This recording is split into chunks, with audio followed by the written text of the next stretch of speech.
Because that seemed like you didn't want to accept you, but what's good? Dire BUTTA. BUTTA. What's going on? BUTTA. Nothing much. We have another a wonderful, wonderful show today. What happened? I think can't see my kids. I guess we go. How was your weekend? My weekend was pretty interesting. I went to a party with, well, not with, but I was told about it from KB Too Funny, who also is known as Pressure K Friday. That was a very nice event. It was thrown by Southern Queer Fried people. Okay, we know who they are. With Taylor Alexander. Both of those people have been on our show, so it was pretty cool to go out and they were partying. Listen, it was like a warehouse party. Excuse me. Mm-hmm. And these people were partying down. Once the actual show was over, like a lot of people left, but I stuck around because it was just like the vibe was really like fun, and these people were in that warehouse kind of just like throwing down, and it was like I loved it. I actually recorded, so I'm gonna put a video up.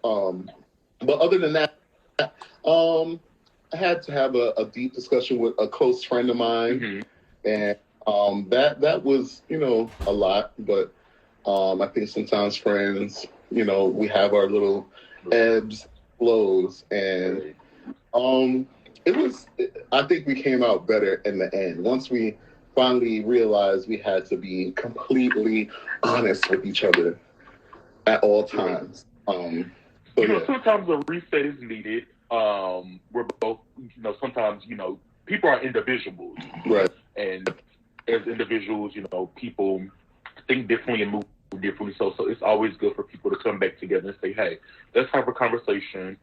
Or even to say, hey, let's start over. So it's wonderful that you and your friend were able to do that. It's also awesome that you got to meet Pressure and Alexander. That's super dope. Two of my favorite guests that we had. KB Too Funny and Pressure. So they're the same person. So that was a lot to handle. Right. Yeah. For me.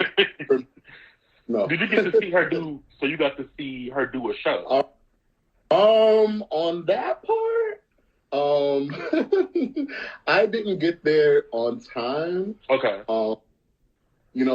Basically because the thing said from like, I don't know, I think it was like 10 to 3. Mm-hmm. So I'm like, I ain't getting there at 10, and the party don't start to 12. So I got there around 12. So I had missed his performance, and but being late is typically, being late is typically your thing. Well, I don't know if it's being late or if we're just letting things evolve first, so that I'm because I really do. I have a 2-hour minimum or maximum on events.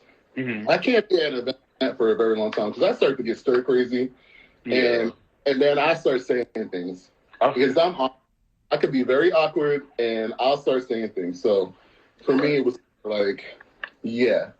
But what did you do this weekend? Listen, you're a hot stepper, so I know you're usually on a stroll or something. I haven't had a good stroll in a while. But I will be strolling soon. Oh. Yeah. There's a black party that they do every year here in Dallas for Halloween. So I will be strolling then. But for now, this weekend, I was in the house chilling. Okay. Actually started a new job today. So that was super dope. And I was just kind of prepared for my week. Prepared for the show. I got to also have a come to Jesus meeting that was kind of needed, and so that was super dope for me. But my weekend was pretty chill. Because you need it sometimes, I feel. But what we need to get into is these hot topics. Right. The train is gone, it's left the station, and we are on a schedule. All right, so I want to get into this because it's a really, I think it's something that happens to actors of color, and we don't really talk about it. Halle Berry is in the news again. Well, not about the Drake thing, not about the slime all over her face, but she was allegedly duped into an X-Men movie a few years ago. Matthew Vaughn, who's done the Kick-Ass and the Kingsman movies, he actually went and talked about his experience with getting Halle Berry casted in the movie. He said that she was on the fence of not doing the movie at all, and then all of a sudden there was a script that was given to her that said that it would be about her character Storm, where she helps starving kids in Africa by using her superpowers. Mm-hmm. The director, he asked what the hell was this, pointing out this wasn't the version of the script that he'd seen, and they said that they pretty much told her it was going to be in the movie, and then once she signed it out online, that it wasn't in the movie at all. Oh, wow.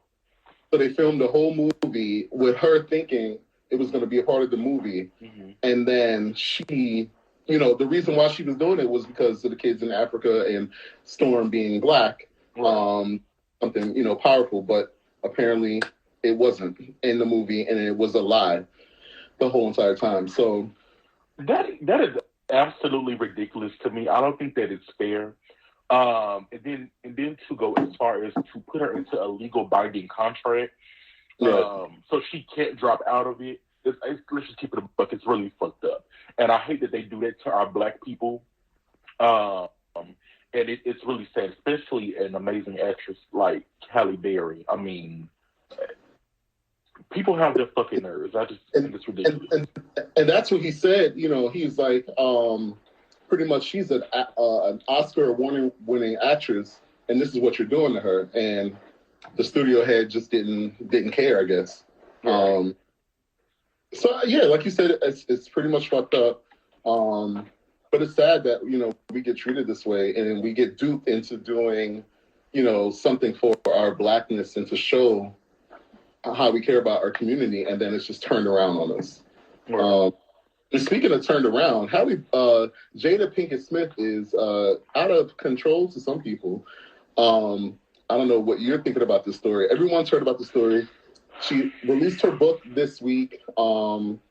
She's talking about the fact that, when Will Smith said that don't watch what the fuck you say about my wife, that she was actually surprised about the fact that he was calling her his wife. They were separated for 6 years at the time, August Alsina, and a bunch of things. Tupac had alopecia. She used to do drug deals. She actually stuck up someone with a knife. She's jumped out of a moving car. It's very action-packed. What do you think?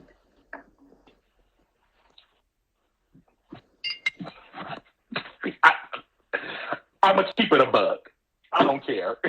I think all of that, all the shit she was telling us was really unnecessary. She should have just kept that in her book. I feel like she's telling us all this stuff to promote her book. I think she is an embarrassment to Will Smith. And I expected more from Jada. That's really it. I mean, okay, if you're releasing a memoir, aren't you supposed to tell what happened in your life? Yeah, but girl, she should have just saved that for her book. Go to the Red Table. Save it for her book. We don't care. You're going on a tour, and I don't care. I mean, listen, it's her life. She's telling the truth about it. So, the fact that Tupac had alopecia, I think that's pretty, I don't think that's, not that it's not surprising. I think it's actually good that she spoke on it. And bad in the way that she told his business, but good in the way that a lot of men suffer from diseases that they don't want to talk about. She should have just stuck to talking about her alopecia and left it where it was. Yeah, I agree with you, but I don't think Tupac would ever talk about it. And I think this. Well, he can't. Well, that's not appropriate. How do you know he's alive? Apparently. So, listen, I have nothing to say about Jada Pinkett or her blonde haircut. Okay. Well, on that note.